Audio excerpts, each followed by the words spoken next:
নবী আবু বকরের দরজায় আস্তে করে একটা ঠোকা দিলাম, কারণ ডাক দিলে কাফেররা শুনতে পাবে, এই জন্য আস্তে করে ঠোকা দিলাম। সঙ্গে সঙ্গে দরজা খুলে গেল। নবী বলে, আবু বকর, এই গভীর রাতে দরজায় ঠোকা দিলাম আর তুমি দরজা খুলে দিলে, আবু বকর তুমি কি ঘুম পারো না? আবু বকর বলে, রাসূলুল্লাহ, কয়েক মাস আগে আপনি বলেছিলেন একদিন গভীর রাতে মক্কা ছেড়ে মদিনায় হিজরত করা লাগবে, আমাকে সঙ্গে করে আপনি মদিনায় যাবেন। সেদিন থেকে আজ পর্যন্ত কোনো রাত্রিবেলা আমি ঘুমাইনি, বরং সারা রাত আমি দরজায় দাঁড়িয়ে থাকি, কখন যেন আমার নবী আসে। নবী বললেন, সাহাবীরা রে, মাটি থেকে 5600 ফুট উপরে গাড়ির সুরের মধ্যে উঠে আমি নবী দুর্বল হয়ে গেলাম। আবু বকরের উরাতকে বালিশ বানায়া আমি নবী কখন যেন ঘুমায় গেছি। নবী আমার একটু দুর্বল হয়ে আবু বকর উরাতকে বালিশ বানায় ঘুমায় গেছে। আবু বকর নবীর মুখের দিকে তাকায়া গান গাইতেছে, শিশুকালে মহিলা গেছে মা, গর্ভে থাকতে মরছে পিতা, নবী চোখে দেখলেন না। যেই নবী কোনোদিন কারো ক্ষতি করেনি, যেই নবীর চেহারা চাঁদের চাইতো সুন্দর, আর সেই নবী আজকে গাড়ির সুরের ভিতরে আমার উরাতকে বালিশ বানায় ঘুম পাড়তেছে। আবু বকর তাকায় দেখে ওই গাড়ির সুরের গরমে নবীর কপাল দিয়া মুক্তার দানার মতন ঘাম বের হচ্ছে।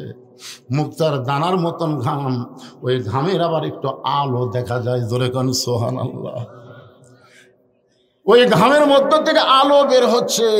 আবু বকরের মনের মধ্যে বড় লোভ হয়েছে, ওই নবীর কপালের ঘাম যদি একটু হাতের মধ্যে নিয়ে আমার চেহারার মধ্যে মালিশ করতে পারতাম, অন্তত এই কারণে আল্লাহ আবু বকরকে দয়া করবে এই মনে করে ডান হাত দিয়া যখন নবীর কপালের ঘামটা নিয়ে আবু বকরের চেহারার মধ্যে মালিশ করেছে, এমন সময় গাড়ি সুর আলোকিত হয়।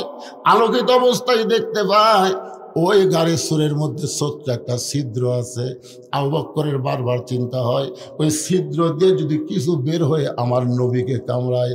আপনার বলেন তো গর্তের মধ্যে কয়জন আছে? জোরে বলেন কয়জন?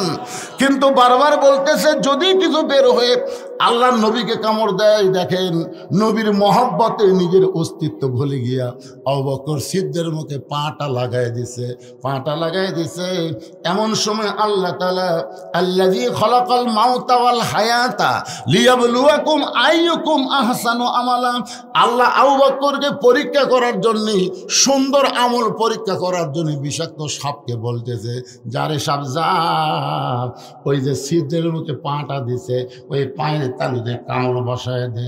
একটা বিষাক্ত সাপ এসে আল্লাহর হুকুমে আবু বকরের পায়ের তালুতে যখন কামড় দেয়, কারেন্টের মতন বিষটা এসে আবু বকরের কলিজায়। আবু বকর চোখের পানি বের করে কান্দে আর বলে, সাপরে, তুই আমারে কামড় দিয়া মনে করলি আমি পা টান দিব? তুই মনে করছিস আমি পা টান দিলে তুই বের হয়ে আমার নবীরে কামড় দিবি? সেই সুযোগ আমি জীবিত অবস্থায় তোকে দিব না। আমি মরে যাব, কিন্তু ছিদ্র থেকে পা টান দিব না। সাপটা বলে, আল্লাহ আপনার হুকুমে কামড় দিলাম, কিন্তু পা তো টান দেয় না। আল্লাহ বলে, আবার কামড় মার। সাপটা আবার কামড় মারছে। আবু বকর বলে, সাপরে, তুই আবার কামড় মারলি। তুই মনে করছিস আমি পা টান দিব আর তুই বের হয়ে আমার নবীরে কামড় দিবি? আমি পা টান দিব না। সাপটা বলে, আল্লাহ আবার কামড় মারলাম, কিন্তু পা তো টান দেয় না। আল্লাহ বলে, আবার কামড় মার, আবার কামড় মার, আবার কামড় মার। পাঁচবার সাপটা কামড় মারছে। বিষের যন্ত্রণায় গোটা দেহ থরথর করে কাঁপতেছে। অসতর্ক মুহূর্তে আবু বকর এক ফোঁটা চোখের পানি নবীর গাল মোবারকে পড়েছে। নবী আমার চোখ মেলে দেখে আবু বকর কাঁদতেছে। বাজান রে, বাড়ির কথা মনে করে তুই কাঁদতেছিস, বিবি বাচ্চার কথা মনে করে কাঁদতেছিস। আবু বকর নবীর ডান হাতখানা বুকের উপরে চেপে ধরে বলে, রাসূলুল্লাহ, ওই আল্লাহর শপথ করে বলতেছি, আমার বুকটা চিরে যদি আপনাকে দেখানো যায়, আপনি দেখতে পারবেন আবু বকরের কলিজার মধ্যে আল্লাহ নবী ছাড়া আর কারো জায়গা নাই। তাহলে কি জন্যে কান্দিস বাবা? বলে সিদ্ধের মুখে পাটা দিছি, কি যেন আমাকে বারবার কামড় দেয়। নবী হ্যাঁচকা টান দিলে বিষাক্ত সব বের হয়ে নবীকে সালাম দেয়, বলে ইয়া রাসূলুল্লাহ আমার কোনো দোষ নাই, আল্লাহ হুকুম করেছে, এই কারণেই কিন্তু আমি কামড় দিয়েছি। নবী বলে আল্লাহ আবু বকরকে সঙ্গে নিয়ে হিজরতের হুকুম দিলেন, আর গাড়ে সুরের মধ্যে আবু বকরের মৃত্যু চাইলেন। আপনি কেমন আল্লাহ, আমি কি তাহলে একলা একলাই মদিনায় যাব? আল্লাহ বলে নবী গো, আপনার আবু বকর গোল্ডেন A+ পাইছে, আপনার থুতু মুবারক লাগাই দেন, সাপের বিষটা পানি হয়ে যাবে। বিষটা যখন পানি হয়ে গেল, নবী আবু বকরের মাথাটা বুকের মধ্যে নিয়ে বলল, বাবা তুমি সত্যি করে বলো তো, সাপটা যখন প্রথম কামড় দিল তুমি তো আমারে ঘুম থেকে ডাক দিবার পারতে, তুমি আমারে ঘুম থেকে কেন ডাক দিলে না বাবা, একটুখানি বলো। আবু বকর নবী গো, আমার জীবনের চাইতে আপনার ঘুমের দাম অনেক বেশি। আবু বকর মনে মনে ভাবতেছে এই জুব্বাটা মনে হয় নবী আমাকেই পরায় দিবে, আমাকেই পরায় দিবে। আবু বকরের পাশে একজন মাথা নিচু করে মনে মনে চিন্তা করে এই জুব্বাটা নবী আমাকেই পরায় দিবে, কারণ আল্লাহ নবী বলেছেন আমার পরে কেউ যদি নবী হতো লাউ কানা ওমর, নবুয়তের দরজা বন্ধ হয়েছে বলে উমর নবী হওয়ার পারে নাই। রাসূল বলেছেন নবী হওয়ার সব যোগ্যতা আল্লাহ উমরকে দান করেছে। এই কোরআনের 23টা আয়াত, এই কোরআনের 23টা আয়াত আল্লাহ তাআলা উমরের মতের সাথে আল্লাহর মত মিলা নাজিল করেছে। জোরে কান সুবহানাল্লাহ। এমন একটা জায়গায় নবীর মতের সাথে আল্লাহর মত মিলে নাই, কিন্তু উমরের সাথে আল্লাহর মত মিলেছে। এভাবে 23টা আয়াত আল্লাহ উমরের সামনে কোরআনে নাজিল করেছে যে উমর রাস্তা দিয়ে গেলে শয়তান কয়দিন যায় না, 40 দিন যায় না। যে উমর এক সময় খলিফা হলেন, গোটা পৃথিবীর অর্ধেক জায়গার খলিফা আল্লাহ বানাইলেন। বাজান বাংলাদেশের মতন 96টা দেশের খলিফা হজরত উমর। জোরে কান সুবহানাল্লাহ। অথচ সেই উমর জুমার দিনে খুতবা দিচ্ছেন, মাঝখান থেকে এক সাহাবী দাঁড়িয়ে বলতেছে আমিরুল মুমিনিন আপনার খুতবা আমরা শুনবো না। ওমর ফারুক বললেন আমার অপরাধ কি? বলে আমাদেরকে খাটো পাঞ্জাবি দিয়ে আপনি লম্বা জুব্বা পরে খুতবা দিচ্ছেন, যতক্ষণ পর্যন্ত আপনার লম্বা জুব্বার কাহিনী না বলবেন ততক্ষণ আপনার খুতবা আমরা শুনবো না। উমরের চোখটা দর দর করে পানি পড়তেছে, মুখটা মুচকি হাসতেছে। কারণ হলো আল্লাহ তোমার কোরআন দিয়ে যখন বাংলা পৃথিবী চলবে তখন নেতা যদি সামান্য ভুল করে একটা মুসল্লি পর্যন্ত ভুলটা ধরতে পারবে। জোরে কান সুবহানাল্লাহ। আব্দুল্লাহ ইবনে ওমর বাবার পাশে দাঁড়ায় বলে রে নবীর সাহাবীরা, আমার বাবার লম্বা জুব্বা দিকে তোমরা লোক না দিলে খুতবা শুনবা না, কিন্তু তোমরা খাটো পাঞ্জাবি হলেও তো নতুন কাপড় পরে নামাজ পড়তে আইছো। আমার পরনের দিকে তাকায় দেখো, আমার পরনে নতুন কোনো কাপড় নাই। ওসমান গনি বলে আব্দুল্লাহ আজকে জুমার দিনে নতুন কাপড় না পরে তুমি পুরাতন কাপড় কেন পরলা? আব্দুল্লাহ বলতেছে আমি যদি নতুন কাপড় পরতাম তাহলে আমার বাবার জুব্বা লম্বা হতো না। গভীর রাত্রে আমার বাবা আমার জানলার কাছে এসে বলতেছে আব্দুল্লাহ একটা খাটো পাঞ্জাবি গায়ে দিয়ে কি আর খুতবা দেওয়া যায়? আব্দুল্লাহ বলে বাবা আমি কি করব? উমর ফারুক বললেন তোরটা আমাকে একটু দান করে দে। আমার কাপড় বাবাকে দান করে দিয়া বাবার পিছনে রওনা দিলাম, দেখি বাবা কি করে। বাবা ঘরের মধ্যে ঢুকে তার পাঞ্জাবি আমার পাঞ্জাবি একত্র করে বাবা লম্বা জুব্বা বানায় খুতবা দেয়। এখন বলো বাবার খুতবা শোনা যায় কি না যায়? সমস্ত সাহাবীরা চিল্লায় বলে আল্লাহর কোরআন দিয়া যখন রাষ্ট্র চলবে এমন ভালো মানুষকে নেতা হিসাবে দেখা যাবে। সেই উমর মনে মনে বলতেছে এই জুব্বাটা মনে হয় নবী আমাকেই পরায় দিবে। উমর ফারুকের পাশে একজন মাথা নিচু করে মনে মনে কান্দার বলে জুব্বা মনে হয় নবী আমাকেই পরায় দিবে। ওসমান গনি আল্লাহর নবীর ডবল জামাই। সুবহানাল্লাহ কর না কেন? ওসমান গনি নবীর কি জামাই? এজন্য তার একটা ডিগ্রিও আছে। জিন্নুরাইন মানে দুইটা নূরের অধিকারী। আপনারা খালি নবীর একটা মেয়ের জীবনে জানেন, ফাতেমা। আর মেয়েরা ওয়াজত গেলি কয় হুজুর একটু ফাতেমার জীবনে কবেন তো। নবীর কি এক মেয়ে? নবীর কয় মেয়ে? চারটা। জোরে কোন কয়টা? একটা হলো জয়নাব, একটা হলো রোকেয়া, একটা হলো কুলসুমা, একটা হলো ফাতেমা। ওসমান গনির সঙ্গে নবী প্রথম যে মেয়েটাকে বিয়ে দিয়েছিল মেয়েটার নাম হলো রোকাইয়া। জোরে কোন নাম কি? এক সময় আল্লাহ নবী বললেন, ওসমান, মক্কার কাফেরেরা যে হারে মুসলমানদেরকে হত্যা করতেছে, তুমি আমার মেয়ে রোকাইয়াকে নিয়ে আবিসিনিয়াতে হিজরত করো। যখন নবী হিজরত করেনি তখন নবী বলল, ওসমান তুমি আমার মেয়েটাকে নিয়ে আবিসিনিয়াতে হিজরত করো। নবীর মেয়ে রোকেয়াকে নিয়ে ওসমান গনি আবিসিনিয়া হিজরত করলেন, কিন্তু আবিসিনিয়ার আবহাওয়া নবীর মেয়ে রোকেয়া সহ্য করতে পারলেন না। এক সময় আল্লাহ নবীর পক্ষ থেকে জানানো হলো, ওসমান আমার মেয়েটাকে নিয়ে তুমি মদিনায় চলে আসো। অতি সত্বর আমিও নবী মদিনায় আসতেছি। ওসমান গনি নবীর মেয়ে রোকেয়াকে নিয়ে যখন মদিনার দিকে রওনা দিলেন, রাস্তার মাঝখানে অসুস্থ হয়ে গেলেন। এই অসুস্থ অবস্থায় রোকেয়া দুনিয়া থেকে বিদায় নিলেন। নবী যখন মদিনায় হিজরত করলেন, করার পরে বললেন, আমার রোকেয়াকে আমি দেখতে চাই। অনেক দিন হলে রোকেয়াকে আমি দেখিনি, আজকে আমি আমার মেয়েটাকে দেখতে চাই। আবু আয়ুব আনসারীর বাড়িতে নবী বসলেন। এমন সময় ওসমানকে ডাকা হলো।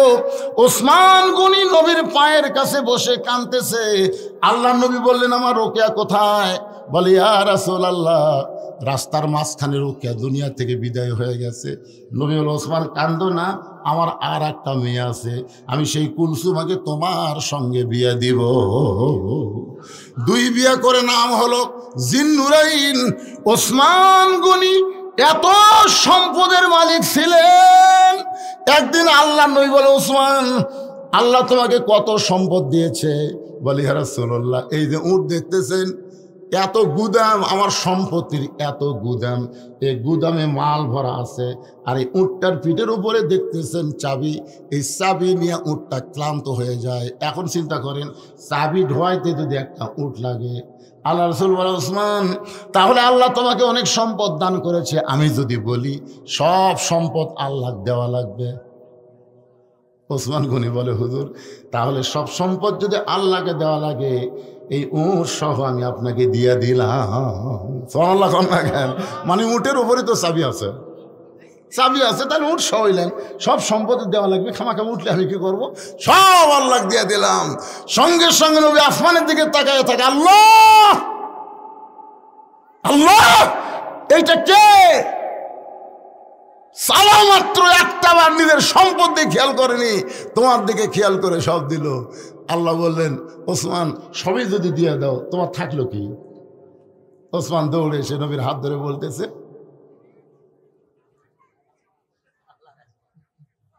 রাসূলকে কি বুঝাচ্ছে? তাই উপরে আল্লাহ আছে, নিচে আপনি আছেন। এই দুইজন থাকলে আর আমার সমস্যা আছে? সুবহানাল্লাহ না কেন?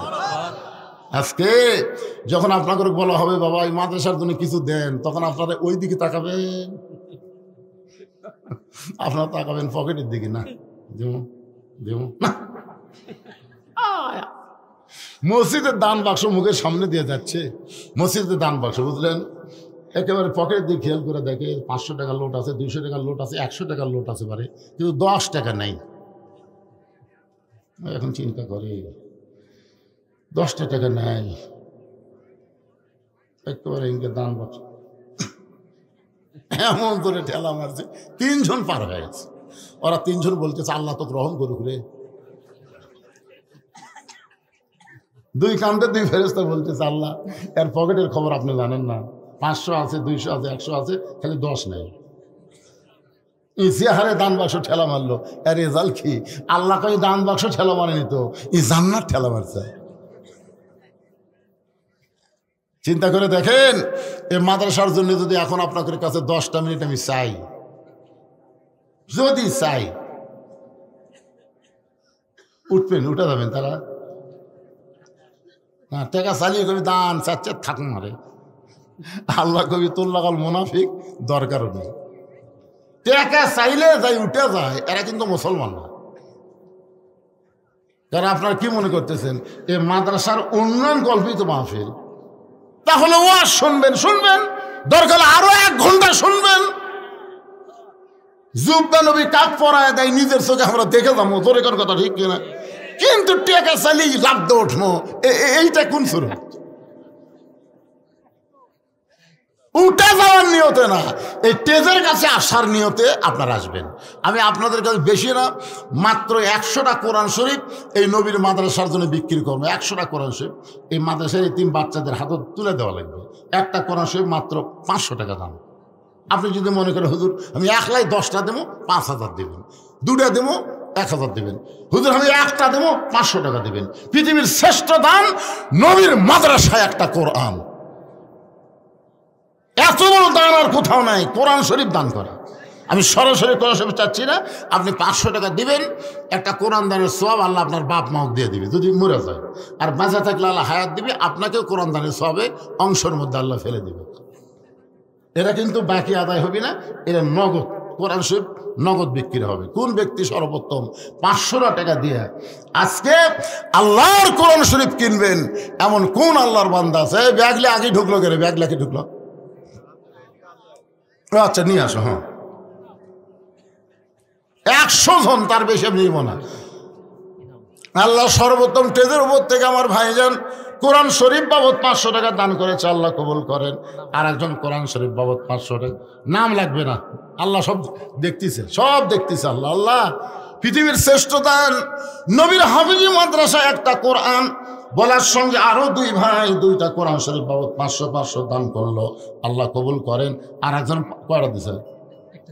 একটা কোরআন শরীফ বাবদ 500 দিল। এ পর্যন্ত 5টা হয়ে গেল, 5টা হয়ে গেল, আর মাত্র 95টা কোরআন শরীফ লাগবে। এখানে এমন আল্লাহর বান্দা আছে 1,10,000 দিবি, পারবি না? এজন্য এখন 10টা কোরআন শরীফের দাম দিবে, পারবে না? এখানে এমন অনেক বান্দা আছে ভাই। এদিকে যারা চেয়ার টিয়ার বসে আছেন, ওঠেন তো, আপনারা আসেন, চেয়ার পার্টির আসেন, সব মাটিতে বসে আছে, আপনার চেয়ার বসে আছেন, টাকা দেবেন না? আসেন চেয়ারম্যানেরা, মসজিদে যাও কতগুলো চেয়ার নিয়ে যায়। আল্লাহ আরেকজন কোরআন বাবদ 506, আরেকজন কোরআন বাবদ 507, আরেকজন কোরআন বাবদ 508। 8টা হয়ে গেছে, 8টা হয়ে গেছে, আর মাত্র 92টা লাগবে। এই ছেলেরা আসো, কত টাকা দিয়ে ইন্টারনেট কেনো, নেট কেনো, এ কেনো, সে কেনো, আজকে একটা কোরআন শরীফ কেনো, তো আসো আসো আসো আসো, দৌড়ে আসো। দুনিয়ার টাকা পয়সা সব দুনিয়াতে পড়ে রবে, ফকির হয়ে মানুষকে কবরে যাওয়া লাগবে। আইসি যখন যাইব সবাই কেউ থাকবো না, মিশে মায়াই বন্দি থাইকা করলাম কত খেলা, পশ্চিমে তাকায়া দেখো তোমার ডুইবা গেছে। এদের এদের এদের এদের মাথার উপরে এদের কুড়ি যাই, যায় না বাবা, ডাক্তারের কাছে যাওয়া লাগবে রে, ডাক্তারের কাছে যাওয়া লাগবে না। টাকা পকেট দিয়ে দিচ্ছেন না, টাকা খাওয়ার লোক নাই। নর্মালে বাচ্চা হবি, বইয়ের এমন কান্না সে সিজার করা লাগবে। আল্লাহ কোরআন শরীফ বাবদ তোমার একজন পাগল 500 টাকা দান করেছে, আল্লাহ দানকে কবুল করেন। আরেকজন আল্লাহর কোরআন শরীফ বাবদ 500 টাকা দান করেছে, আল্লাহ দানকে কবুল করেন। আরেকজন কোরআন বাবদ 500 টাকা দান করেছে, আল্লাহ দানকে কবুল করেন। এই মাদ্রাসার নতুন কমিটি হয়েছে, এই কমিটির লোকেরা কোথায়? এই মাদ্রাসার মহিলাদের মধ্যে কে দেবে? আছে? আচ্ছা, মাদ্রাসার বাচ্চারা, বিশ্বস্ত মানুষকে মহিলাদের মধ্যে পাঠা লাগবে, তাছাড়া একদিক দিয়ে টাকা তুলে আরেক দিকে চলে দেবে। আপনারা কি মনে করছেন হিরোইন খোর গাঁজাখোর নাই? আপনাকে নগাদ মনে হয় নাই? সেই জন্যে বিশ্বস্ত আপনারা মাহফিল কমিটির লোকেরা মহিলাদের মধ্যে যাকে তাকে পাঠা দেবেন না।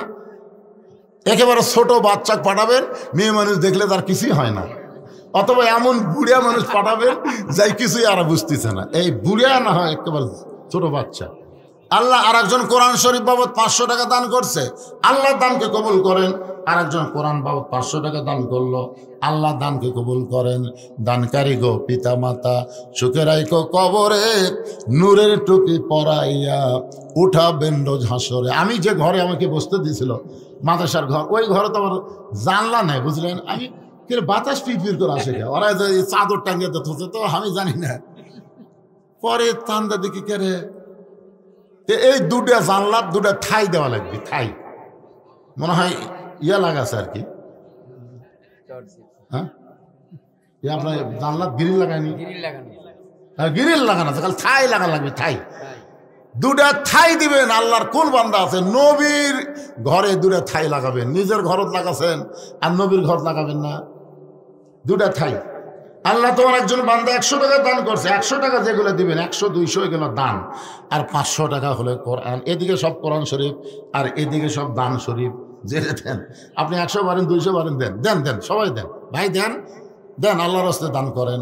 থাই 2 জনের কাছে দুটা থাই চাইলাম, এমন কোনো আল্লাহর বান্দা নাই যে নবীর ঘর আপনি থাই দিবেন আল্লাহ আপনার বাপ মায়ের কবরকে জান্নাতের বাতাস দিয়ে দিবে। জোরে কোন আমিন। বাপ মার কবরকে জান্নাতের বাগান বানানোর জন্য একটা থাই দেওয়ার কোন আল্লাহর বান্দা আছে? হুজুর আপনি জান্নাত থেকে থাই দেবো হুজুর। নবীর ঘর। মাদ্রাসা কার ঘর? কথাও কয় না রে বা। মাদ্রাসা কার ঘর? মসজিদ কার ঘর? আল্লাহর ঘর মসজিদ, মাদ্রাসা হলো নবীর ঘর। একটা থাই দিবেন এমন একজন আল্লাহর বান্দা আসেন। আল্লাহ তোমার একজন বান্দা 100 টাকা দান করছে, আল্লাহ দানকে কবুল করেন। আজকের মাহফিলের সভাপতি সাহেব তো আপনি, আপনি কি দিবে চাচ্ছেন? আমি আমার পিতা মাতার জন্য মারা গেছে তো, দেখে নাই আমি। আরে মা দেখে আমি 10,000 টাকা দিব। দুটা থাই দেন। 2 থাইয়ের দাম 10,000 হইল 10,000 টাকা দিতাম না, লাগে যদি 12,000 লাগে কি হবে? 2,000 দুটা থাই হয়ে যায়, কি কম? ঠিক আছে, এ বাতাস খালি পির পির করে ঢুকতেতে পারে। ঠিক আছে। আরে আদায় হচ্ছে মাদ্রাসার জন্য। এই সময় যারা উঠে যাবি এরা মাদ্রাসার দুশ্মন। কি কি মহিনা? ওয়ালাইসালাম। কি বাবা কয় টাকা দিয়েছেন? 500। আরে ছোট মানুষ আছে কয় হুজুর হুজুর কোরআন শরীফ বাবদ 500 টাকা দান করেছে, যাও আল্লাহ তোমার দানকে কবুল করেন। আল্লাহুম্মা আমিন। আল্লাহ আর একজন 300 টাকা দান করেন, 200 টাকার 100 টাকা দুটাই দান, আল্লাহ কবুল করেন। আজকের মাহফিলের সম্মানিত সভাপতি সাহেব 2 জানলার 2টা থাই, জোরে বলেন মারহাবা। মাকে দেখে নাই, মাকে দেখে নাই, কিন্তু বাবাকে দেখছে। 2 জনে মারা গেছে, 2 জনে মারা গেছে। আরে বাপ মার কবরকে আল্লাহ নবীর ঘরে ঠাই দেওয়ার কারণে জান্নাত থেকে একটা জানলা বাপ মার কবরে করে দেবেন আল্লাহ। জান্নাতের বাতাস তারা কবরে পায়, কবর যেন জান্নাতের টুকরা হয়। জোরে কোন আমিন। ঠাই হয়ে গেছে, ঠাই হয়ে গেছে রে। এই মাদ্রাসা সভাপতি কুটি রে, মাদ্রাসা সভাপতি কুটি, কমিটি সভাপতি, মাদ্রাসা কমিটির সভাপতি সাহেব, যে ঘরে আমরা বসছিলাম ওই ঘরে এখন পর্যন্ত প্লাস্টার হয়নি। হ্যাঁ খালি ইটা বার হয়ে আছে, খালি চকচকা ইটা। ওই ইটাগুলো ঢাকা প্লাস্টার করা লাগবে। সভাপতি সাহেব বলতেছি আপনি 1 দেওয়াল দিবেন না 4 দেওয়াল দিবেন প্লাস্টার?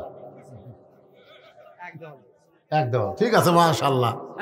এখন যে দেওয়াল জানলা আছে সে দেওয়াল তো কম রাখবি রে। যে বিশাল বিশাল জানলা আছে, জানলা বাদ দিলার দেওয়ালই নেই।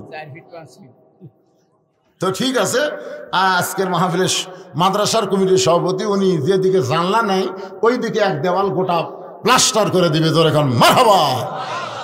আর এক সাইড আছে বাবা, এই আর একজন আসেন মাদ্রাসার সেক্রেটারিকে, এই মাদ্রাসার সেক্রেটারি আসো। কোন দিকে আছে? এই সেক্রেটারি সাহেব আসেন।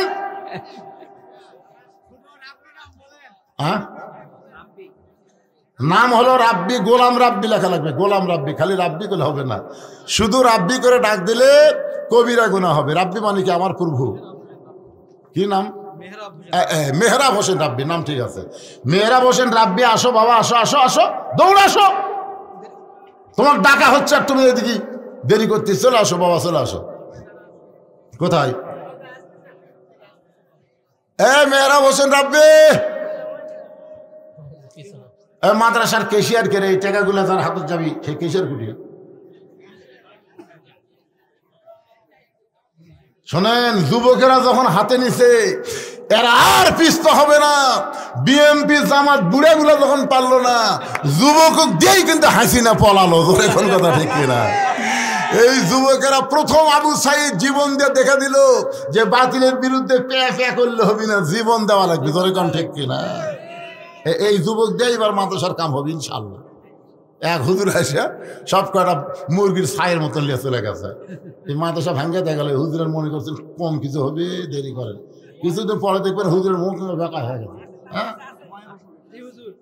কি আছে তুমি সেটারই তো দেওয়াল তো 4টা ঘর বসছিল, এক দেওয়াল দিছে সভাপতি, তুমি আর এক দেওয়াল খালি প্লাস্টার করে দিবে ইনশাআল্লাহ। ওটা কিন্তু জানলা ছাড়া দেওয়াল, যে 2 জানলা জানলা না না, এই 2টা যদি হয় ওই 2টার তো সিমেন্টই লাগবে না। ঠিক আছে, লিল্লাহ আকবার, মাশাআল্লাহ। জানলা ছাড়া 2 দেওয়াল প্লাস্টার হয়ে গেছে, এখন জানলা আলা দেওয়াল, বিশাল জানলা, কিন্তু যাই দেখেন জানলা বাদ দিলে দেওয়ালই নেই।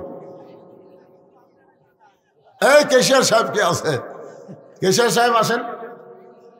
কেন যুবক সদস্যগুলা তারা কেউ এরকম ইচ্ছা করে পারে না? একটু বলো যুবকেরা, বলো বাবা বলো। মা অসুস্থতার জন্য একজন কোরআন শরীফ বাবদ 500 টাকা দান করেছে, আমরা দোয়া করে দিলাম আল্লাহ মাকে পুরোপুরি সুস্থতা দান করেন। জোরে কান আমিন। না গোটা ঘরেই প্লাস্টার করা লাগবে। আপনাদের মধ্যে কেউ আছেন যে হুজুর একটা দেওয়াল জানলাল একটা দেওয়াল প্লাস্টার করতে যা লাগে 5-7 বস্তা সিমেন্ট যা লাগে আমি দিয়ে দেবো, এরকম কোন আল্লাহর বান্দা আপনাদের মধ্যে আছেন? বলেন বলেন, একটু বলেন। আদায় শুরু করলে লোক উঠে যাওয়া, এটা ভালো লক্ষণ না। কারণ ওয়াজ শোনার আমলই তো আদায়। আপনি যখন দান করবেন তখন আপনার বিশ্বাস আখিরাতের প্রতি হবে। দান না করা বলতে দুনিয়া দুনিয়া দুনিয়া দুনিয়া, আখিরাতের প্রতি কোনো বিশ্বাস নেই। মাশাআল্লাহ, একজন 200 টাকা দান করছে, আল্লাহ কবুল করে। এই ছেলেরা, এই ব্যাগলারা কোথায়?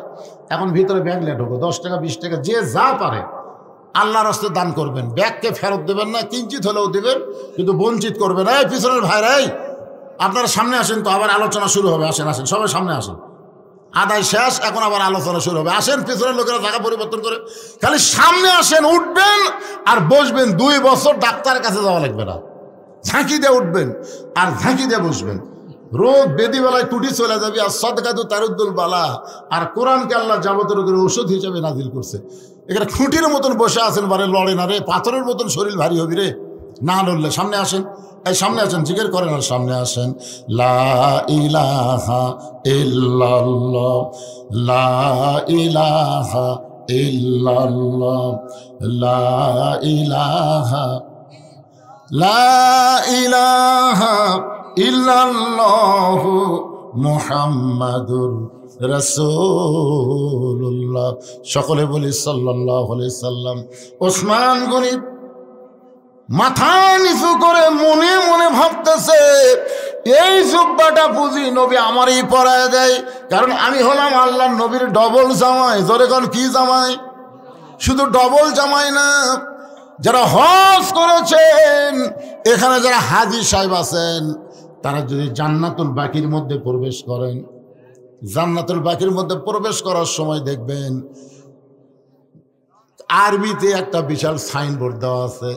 ওই সাইনবোর্ডের মধ্যে লেখা আছে, এই জান্নাতুল বাকির মধ্যে কম করে হলেও 10,000 নবীর সাহাবী ঘুমায় আছে। জোরে গান সুবহানাল্লাহ।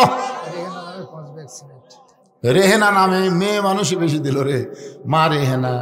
মা রেহেনা তো আমি ধরে পারতেছি না। রেহেনার কেউ যদি এখানে থাকে, 5 বস্তা সিমেন্ট দিলে এর সাথে একটু বালু টালু দিয়ে একটা দেওয়াল হয়েই যাবি।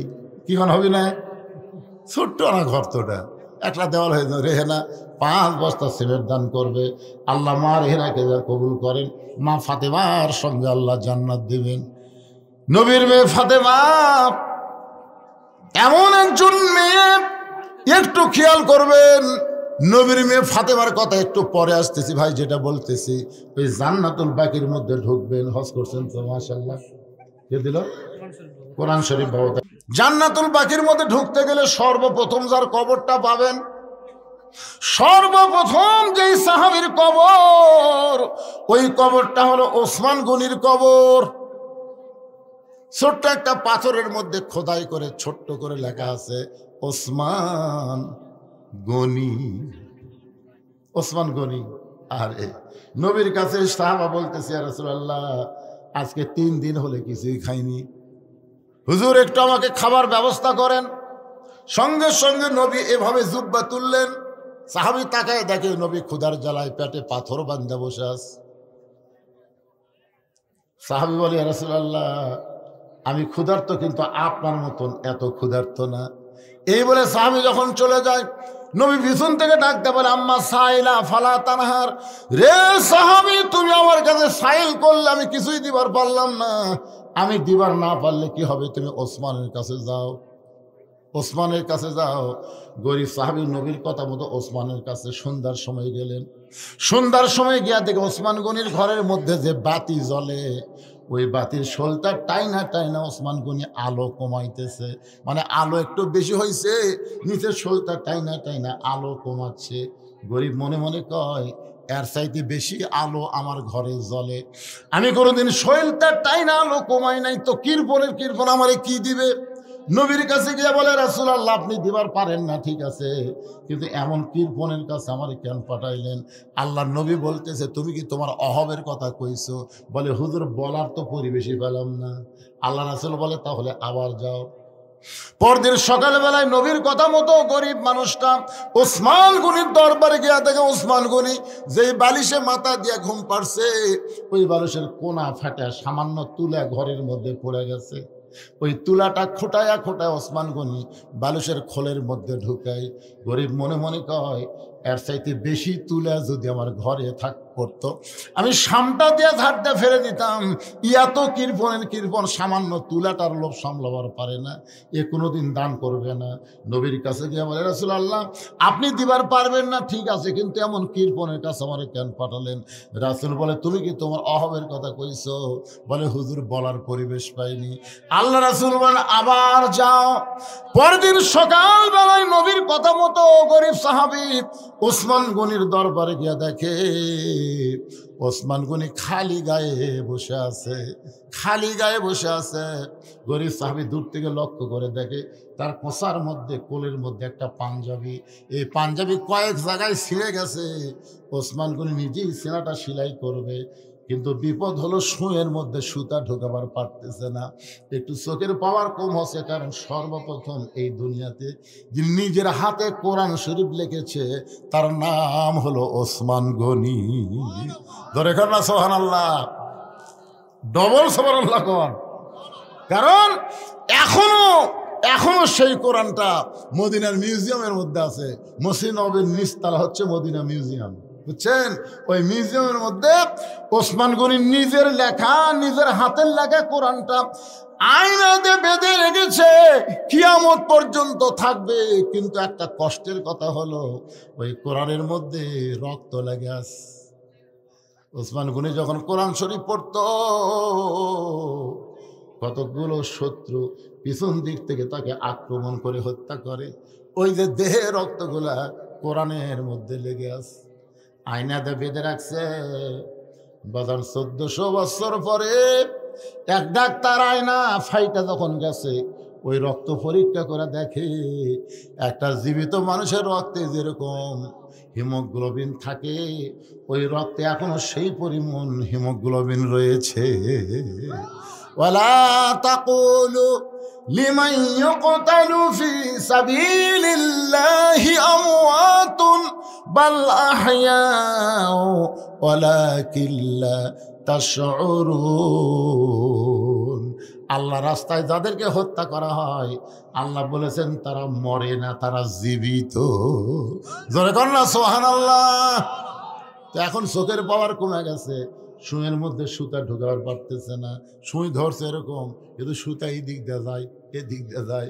গরিব মনে মনে কয় কিপটার কিপটা। আমাদের বগুড়ার ভাষা কিরপুর মানুষ কিপটা কয়, আপনারা কি কন? কিপটার কিপটা।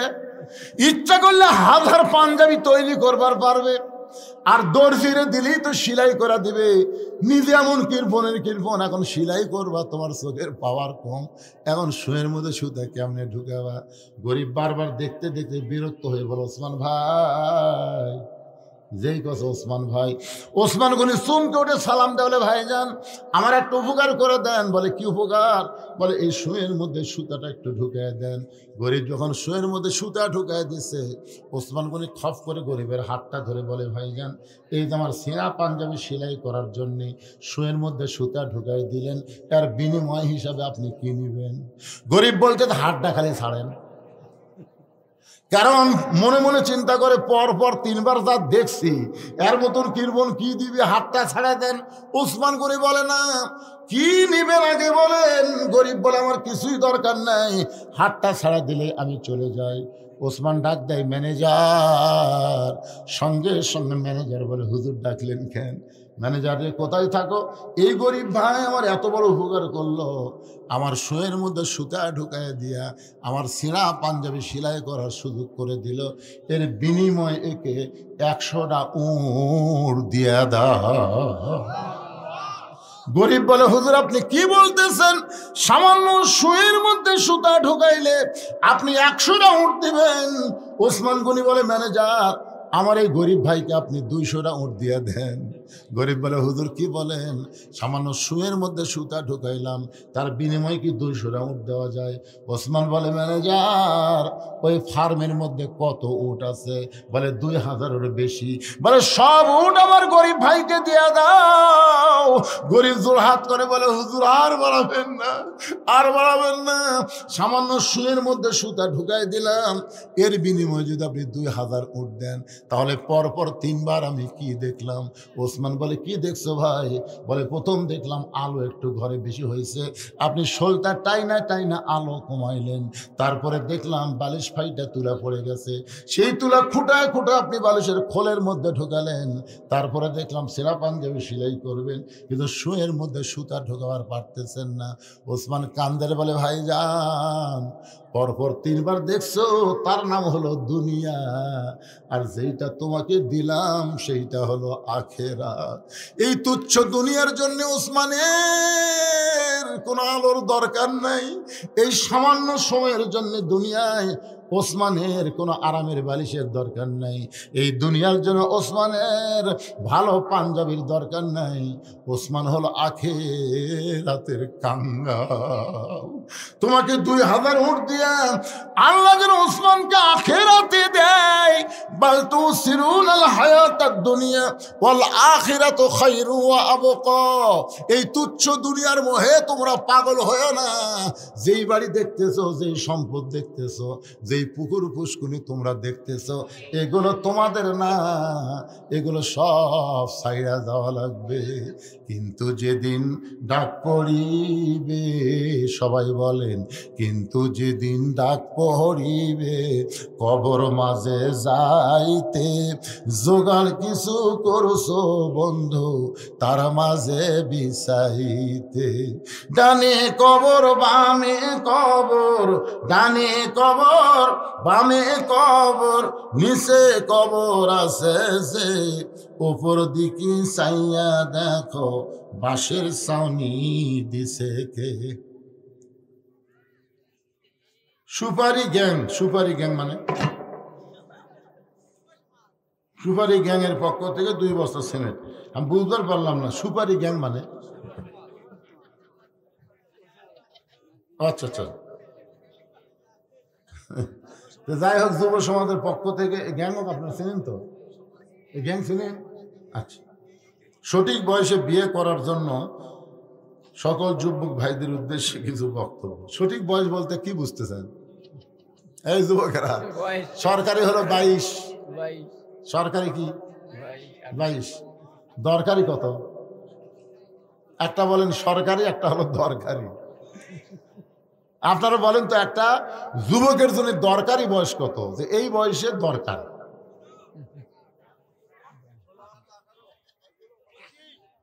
দেখছেন একজন কয় 25, যাই 25 কছে, 25-এর আগে যত আকাম করবি সব পাপড়ি হবি রে।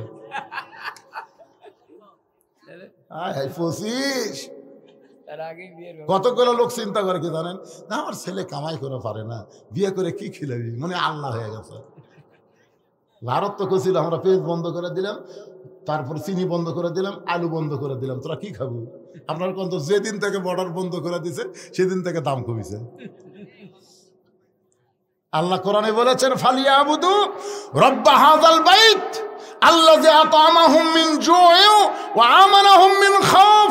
ওই ঘরের মালিকের গোলামি করো, আমি আল্লাহ তোমাদেরকে যাবতীয় রিজিকের পেরেশানি দূর করে দিব, সমস্ত ভয় থেকে আমি আল্লাহ পুরোপুরি নিরাপত্তা দিয়ে দিব। কি মনে করতেছেন আমি এখন দরকারি বয়স্ক সরকারি কেস খামো? সরকার মেয়েদের জন্য 18, ছেলেদের জন্য 22। কামাই কাজ করার পরে বিয়ে করবো এই চিন্তা করবার ফলে আপনি কামাই কাজ ঠিকই করবেন, বাড়িঘর ঠিকই করবেন, কিন্তু বউ আনার পরে বউ ওভার ডিউটি করবি, আপনার কাছে থাকতে যায়। কারণ যৌবন শক্তি হেরে গেলে তারপরে বিয়ে করে কাম আছে। কথা কন না কেন রে ভাই? আল্লাহ রাসূল বলেছেন 3টা কাজে দেরি করো না। 1 নম্বর কাজ হলো কোনো মানুষ মারা গেলে তাকে দাফন করতে দেরি করবো না। 2 নম্বর কাজ হলো ছেলে মেয়ে বিয়ের বয়স হয়ে গেলে তাকে বিয়ে দিতে দেরি করো না। আর একটা হলো ঋণগ্রস্ত মানুষ টাকা পয়সা হাতত আসলে ঋণ পরিশোধ করতে দেরি করবো না। এই 3টা কাজে দেরি করা যাবে না। অকাম করার আগে কাম সারে দেওয়া লাগবে। যে মোবাইল পাশে আর যে মিস কল মারতেছে, হেরে যুবকেরা সব পাঞ্জাবি আলা কুটি গেল রে। আজকে ফজর নাচ পড়া লাগবে কিন্তু। মাশাআল্লাহ।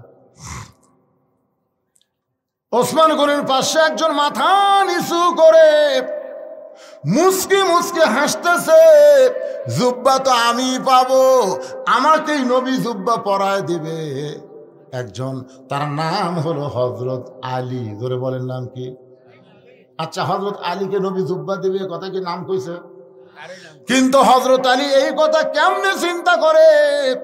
এই চিন্তা করার পিছনে অবশ্যই একটা কারণ আছে। আল্লাহ রাসূল বলেছেন দুনিয়ার সমস্ত মানুষের ডিগ্রি যদি এক পাল্লায় দেওয়া হয় আর হযরত আলীর একটা ডিগ্রি যদি অন্য পাল্লায় দেওয়া হয়, সমস্ত ডিগ্রির চাইতে আলীর ডিগ্রির ওজন বেশি হবে। সাহাবারা বললেন হুজুর সেই ডিগ্রির নাম কি? রাসূল বললেন কাররামাল্লাহ ওয়াজহাহু। এই ডিগ্রিটা কোনো নবীরও নাই, এই ডিগ্রিটা কোনো সাহাবীরও নাই, এই ডিগ্রিটা আল্লাহ তাআলা স্বয়ং হযরত আলীকে দান করেছে। আলীর চেহারাকে সবার চাইতে আল্লাহ সম্মানিত করেছে। কাররামাল্লাহ ওয়াজহাহু, ওয়াজহ মানে চেহারা। আপনারা বলেন তো হযরত আলীর চেহারা সবার চাইতে আল্লাহ কেন সম্মানিত করলো? এই সম্মানিত করার পিছনে কারণ হলো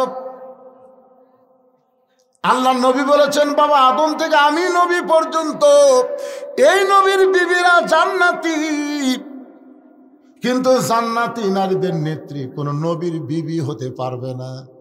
রাসূল বলে এমনকি আমার খাদিজা জান্নাতি, আয়েশা জান্নাতি, উম্মে সালমা জান্নাতি, হাফসা জান্নাতি, মানে সব বিবি জান্নাতি, কিন্তু জান্নাতি নারীদের নেত্রী আমার একটা বউ হতে পারবে না।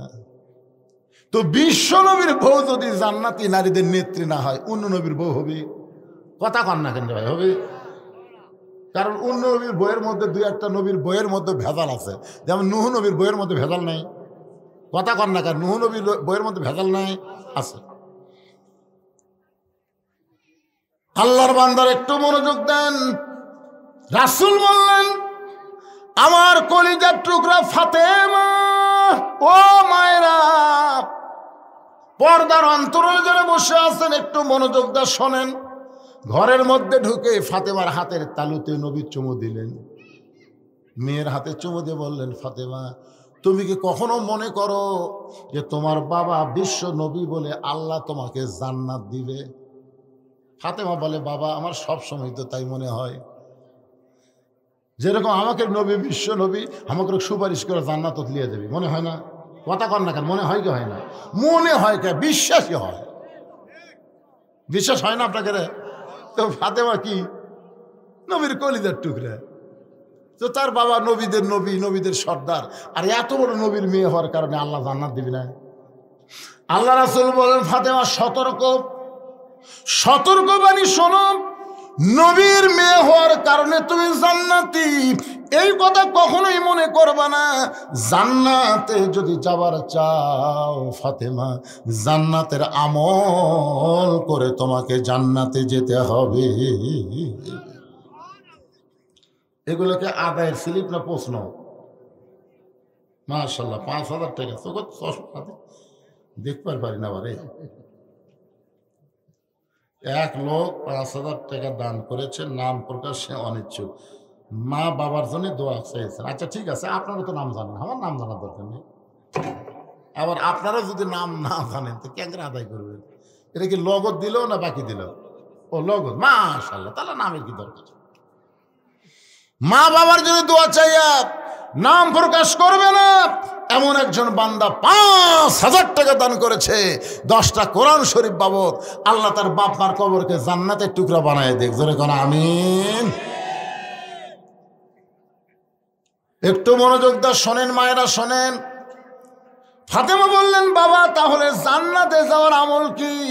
আল্লাহ রাসূল বললেন, মাত্র 4টা আমল করা লাগবে, মাত্র 4টা। 1 নম্বর নামাজ, 2 নম্বর রোজা, 3 নম্বর সতীত্বের হেফাজত পর্দা করা, আর 4 নম্বর আমল হলো স্বামীর কথা মতো চলা। এরা কিন্তু এই স্বামীর কথা মতো চলা এটাই গুরুত্ব কম দেয়। একদিন নবী ফাতেমার ঘর যা দেখে ফাতেমা মাথা নিচু করে কাঁদতেছে, নবী যে গলা খাঁকা দিয়েছে, ফাতেমা মুসকে মুসকে হাসতেছে। রাসূল বলে, ফাতেমা লুকাস না, আমি কিন্তু দেখেছি মা তুমি কেঁদেছ, তুমি মুসকে মুসকে হাসতেছ। নবী তাকায় দেখে ফাতেমার চোখের নিচে কালিমা।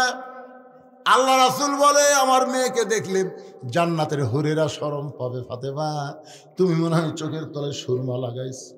ফাতেমা বলে, বাবা এমন একটা গরিবের সঙ্গে আমার বিয়ে দিয়েছেন বাবা, আজকে 3 দিন হলে আমার বাড়িতে কোনো খাবার নাই, না খাওয়ার কারণে আমার চোখের নিচে কালিমা পড়ে গেছে।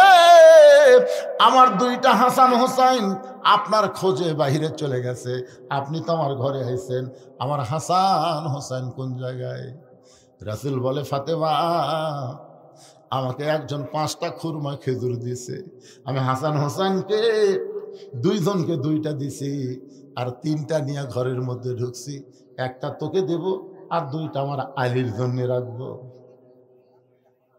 ফাতেমা বলতেছে, বাবা যে গরিব আলী কোনো কামাই কাজ করতে পারে না। আল্লাহ নবী বলেন, ফাতেমা তুমি কি আলীর প্রতি নাখোশ? তুমি কি আলীর প্রতি রাগ করেছো? ও ফাতেমা শুনে নাও, আল্লাহর পরে কাউকে যদি সেজদা দেওয়ার হুকুম থাকতো তাহলে আমি নবী বলতাম আলীর পায়ে সেজদা করো। ফাতেমা রে, আল্লাহর পরে মেয়ে মানুষের কাছে সবচাইতে দামি ওই মহান ব্যক্তি হলো তার স্বামী।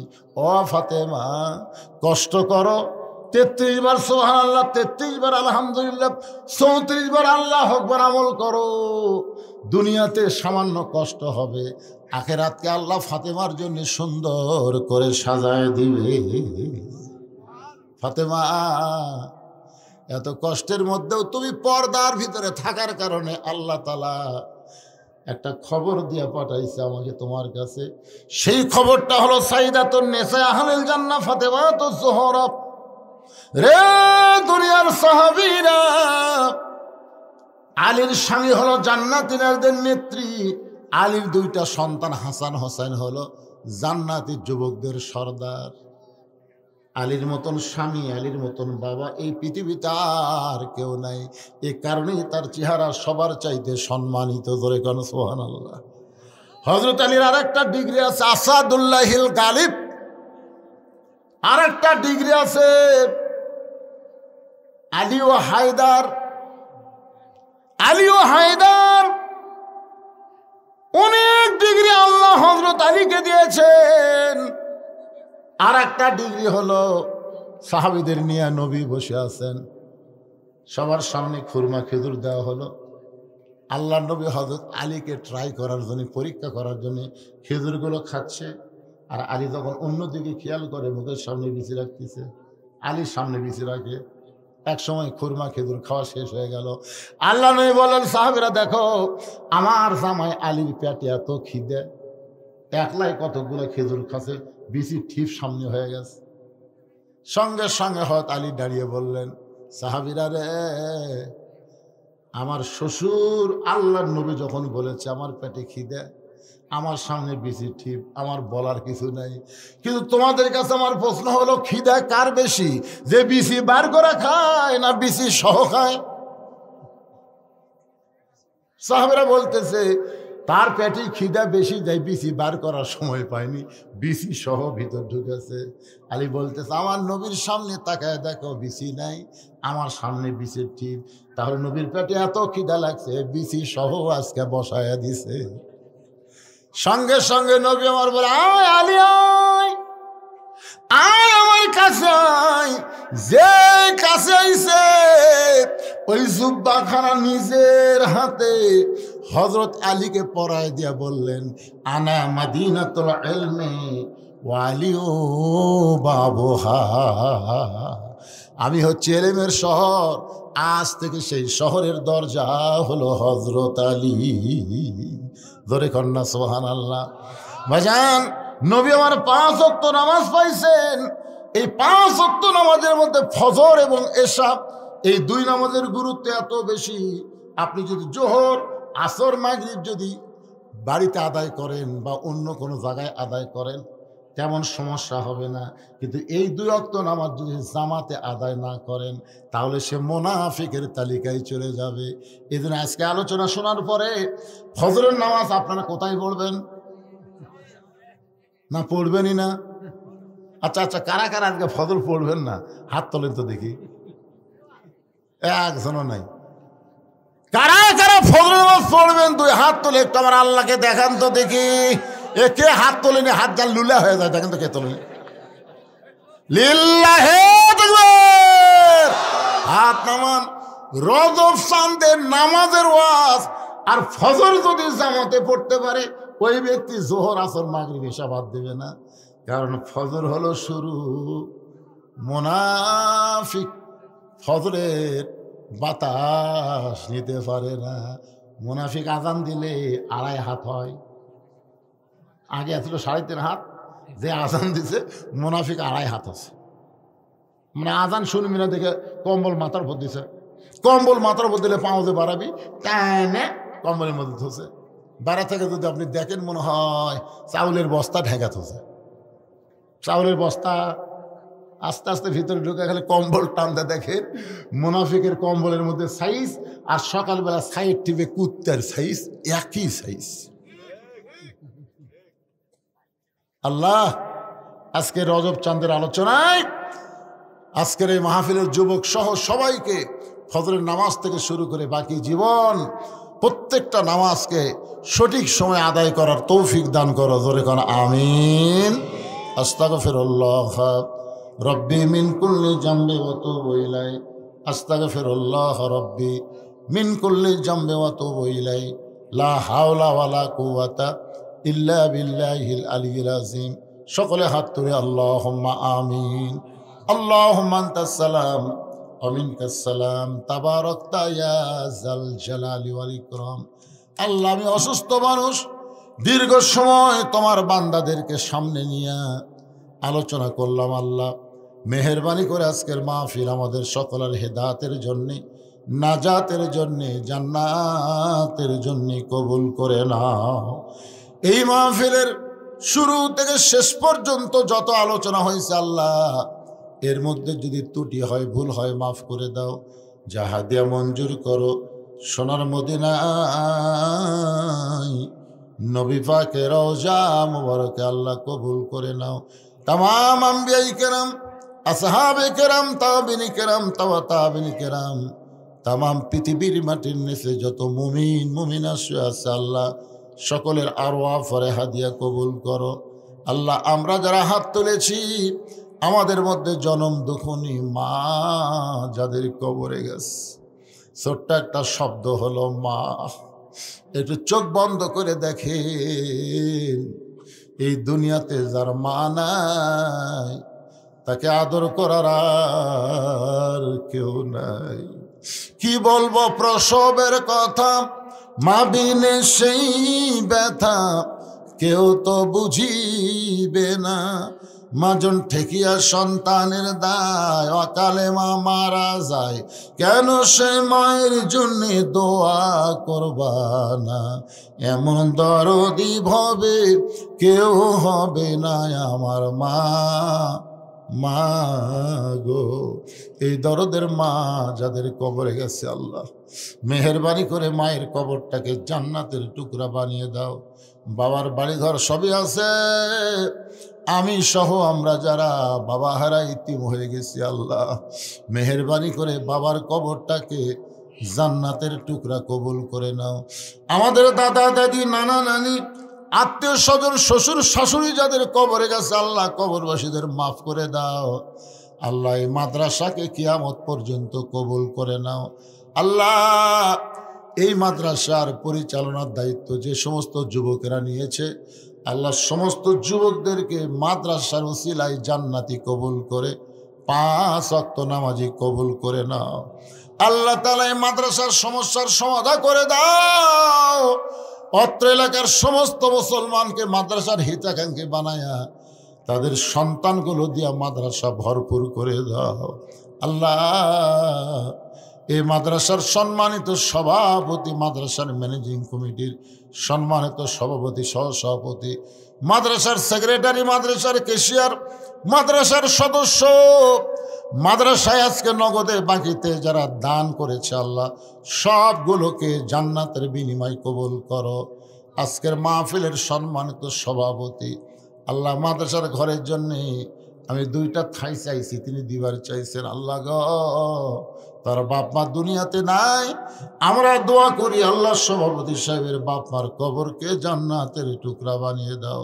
সহসভাপতি, প্রধান অতিথি, বিশেষ অতিথি, আল্লাহ আজকের মাহফিলে হাজী সাহেব, আলেম সাহেব, আল্লাহ মুরব্বী, যুবক, কচিকাচা, পর্দার অন্তরালের মা বোনেরা, আবিদা সালিহা পদ্মানিসে কবুল করে।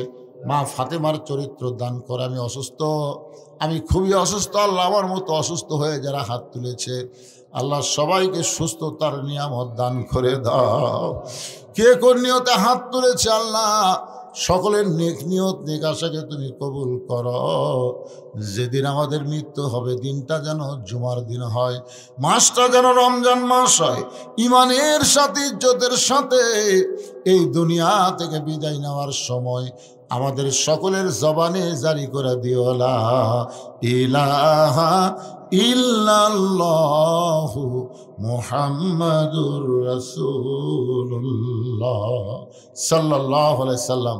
আসসালামু আলাইকুম ওয়া রাহমাতুল্লাহি ওয়া বারাকাতুহু।